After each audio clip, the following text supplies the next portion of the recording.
everyone. Before I start this TED Talk, I want to ask you the simple and really easy questions. Kalian pernah nggak sih kalian tuh merasa bodoh akan suatu hal? Kalian merasa nggak bisa buat ngelakuin suatu hal, atau bahkan kalian merasa tuh nggak pintar di bidang mata kuliah tertentu, dan kalian bilang ke diri kalian sendiri, aku memang nggak pintar di matkul ini. Atau kalian lihat teman kalian udah ada yang kerja di tempat keren, sementara kita masih struggling buat ngerjain tugas yang harusnya selesai minggu lalu. But what if I told you kalau sebenarnya tuh kamu bukan gak bisa, cuman belum bisa. Yes, not yet, belum. Satu kata kecil. Dan percaya gak percaya, kata ini bisa mengubah cara kita belajar, bahkan cara kita melihat diri kita sendiri. According to the American Physiological Association 2014, one of the most common causes of procrastination in students is actually fear of not being good enough. Banyak dari kita yang menunda tugas bukan karena malas, tapi karena takut. Takutnya itu dari segi aspek banyak. Takut karena nanti gagal, takut kita gak mampu, takut hasilnya itu gak sesuai sama apa yang kita pengen, takut hasilnya jelek dan dihukum secara mental dan lain-lain. Jadi akhirnya kita gak mulai-mulai sama sekali. Aku mau cerita sedikit dulu. Pada waktu awal kuliah, aku pernah ngerasa frustasi banget karena ada satu matkul yang bikin kepala muter. Aku coba belajar, aku coba nonton video, coba buat tanya teman, tapi tetap hasilnya tuh nggak bisa dan nggak paham. Dan akhirnya aku nyerah dan bilang ke diri sendiri kalau misalnya nggak cocok, emang gue nggak cocok di sini, emang gue nggak cocok di bidang ini. Tapi waktu itu aku belum kenal sama yang namanya growth mindset. Aku belum ngerti bahwa kadang yang kita butuh itu bukan otak yang lebih pintar, tapi cara pikir yang berbeda. Nah, ada seorang psikolog dari Stanford yang namanya Carol Dweck. Dia bikin penelitian tentang dua tipe cara pikir manusia, ada fixed mindset dan growth mindset. So what is the difference about these two? Fixed mindset itu bilang kalau aku gagal berarti aku emang gak pinter. Kalau growth mindset, kalau aku gagal berarti aku masih bisa belajar dan masih bisa berkembang. See the difference?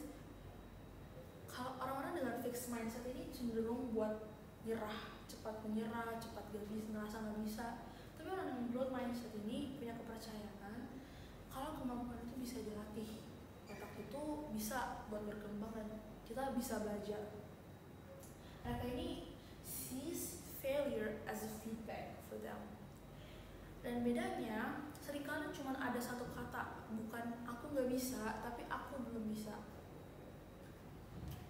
Carol Dweck pernah ngelakuin eksperimen ke sekelompok anak-anak, di mana mereka tuh dikasih soal yang sulit banget, yang susah banget. Anak-anak dengan fixed mindset itu ngerasa dirinya gak bisa buat ngerjain soal itu. Mereka ngerasa gak bisa buat ngerjain itu soal, mereka langsung stres. Nah, dengan growth mindset justru bilang, aku tuh suka sama tantangan ini, let me try this questions, biarkan aku belajar. Kenapa? Karena mereka tuh gak takut buat gagal, mereka tuh lebih berani bahkan buat gagal dan lebih semangat buat belajar. Mereka tahu bahwa proses belajar itu bukan soal langsung ngerti, tapi soal seberapa beraninya kita buat mencoba. Dan ini tuh bukan cuma teori. Secara ilmiah, otak kita tuh punya yang namanya neuroplasty. Artinya, otak kita bisa berubah dan berkembang sesuai dengan pengalaman belajar kita. Otak itu berkembang lewat latihan, lewat pengalaman yang kita pelajari.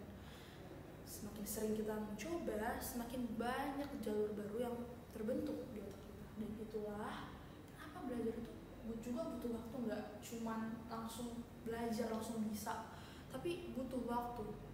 Otak kita mempunyai sekitar 86 miliar neuron, dan setiap kali kita belajar sesuatu yang baru, neuron-neuron itu akan membentuk koneksi baru. Dan setiap kita mengulangi satu hal, entah itu latihan presentasi, belajar desain, atau coba coding, you're not just improve your skill, you are literally rewiring your brain. Neuron yang sebelumnya diam akan mulai aktif, dan sambungannya akan semakin kuat. Contohnya, kalau kita gagal di organisasi, mungkin itu bukan kita nggak bisa, tapi kita belum tahu bagaimana cara kerja tim yang efektif. Kalau misalnya kita dapat nilai jelek, mungkin kita belum menemukan gitu metode belajar yang cocok di kita. Kalau kita grogi saat presentase, mungkin kamu tuh belum cukup latihan, dan that's normal, itu semua normal. Yang penting itu kita sadar bahwa kita berkembang asalkan kita mau, asalkan kita kasih kesempatan ke diri sendiri untuk belajar, untuk gagal, kemudian belajar lagi. Jadi mulai sekarang, kalau kamu gagal, itu bukan berarti kamu gak bisa, tapi coba tambahin satu kata aja di setiap kalimat itu, belum. Ucapin ke diri sendiri kalau misalnya kita tuh belum, tapi belum bisa.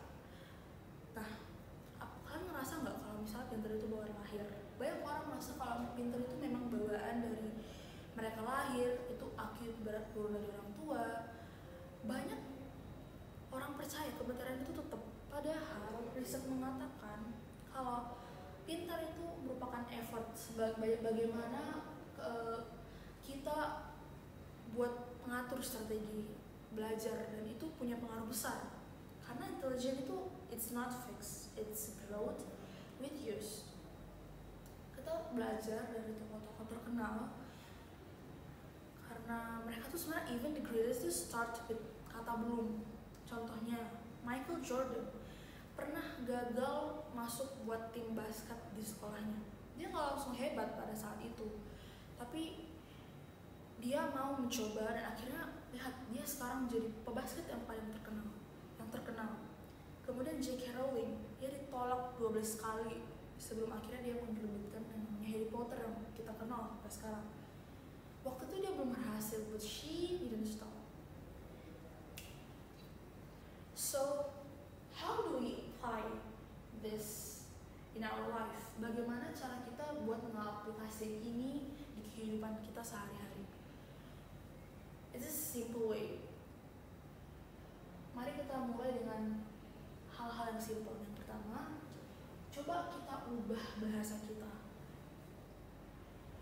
Daripada bilang aku nggak bisa, ubah jadi aku belum bisa, tapi aku mau belajar lebih keras.